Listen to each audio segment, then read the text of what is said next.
June of 1979. I spent the first 4 weeks in Chicago at computer school. At that point in time, I'd had 10 years experience in the computer industry, but we had purchased a digital equipment PDP 1170 to do the business side of the corporation, and I was up there learning how to manage that machine. When I came on board in June, we'd already installed an iTech mini computer at the Tribune. How that arrived, how this all started, was Jack wanted to computerize. We had, was it Microtech? I think it was Microcom. Whatever it was. It was an old typesetting system, electromechanical, really wasn't PCs, it was proprietary, standalone computers. Photocomposition. Right. And a guy named Bob Brantley worked for iTech, and he'd come by every Christmas, take Jack to lunch. They sold big stuff. I mean, they sold stuff to New York Times, Miami Herald, people like that. Jack said to Bob, "Why do you keep coming here? I can't afford your stuff." And he said, "One day you will." And one day he did. And when I came on board, my job was three-phase. It was the business side, the typesetting side, and circulation, which is part of the business, but it's its own distinct set of software.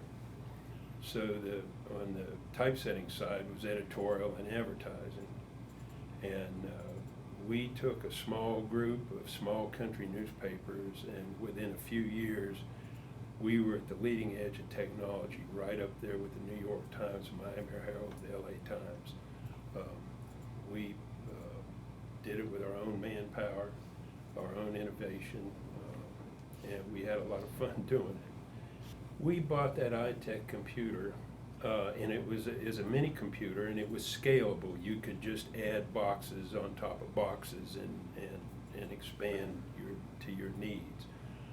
So we basically had the same computer that the New York Times would have had. It was the same computer I used before I came here. I worked for the Columbia State and Record. Those are the papers at the state capitol, daily papers. One was morning, one was afternoon. We used the same computer there, just not as many boxes. And about 2 or 3 years after we bought one for the Tribune, we bought one for the Tullahoma News and that group there, and Winchester had its own. And as soon as about the same time we got Winchester installed, iTech went out of business. We used that same computer for 18 years without vendor support.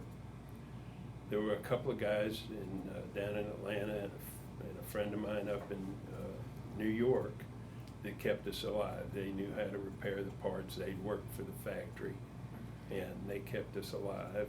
And at one point, I was going around the country buying up old machines. I bought Aniston. Actually, I didn't have to pay for them. They gave them to us to haul them out because you had to dismantle and get them out of the rooms, basically. They wouldn't fit through the door. I had a van, and I'd go down to Alabama. I went down to Venice, Florida, and I can't remember all the places I went buying parts, picking up parts, basically. So we used that machine. We wrung the last drop out of it.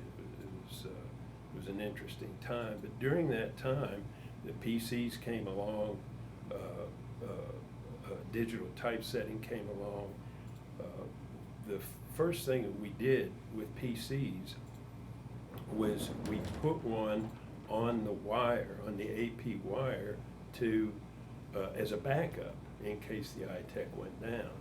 And we put a dot matrix printer on it. We really didn't know how to use it, but it was there. We could get copy out. And back in those days, it was cut and paste.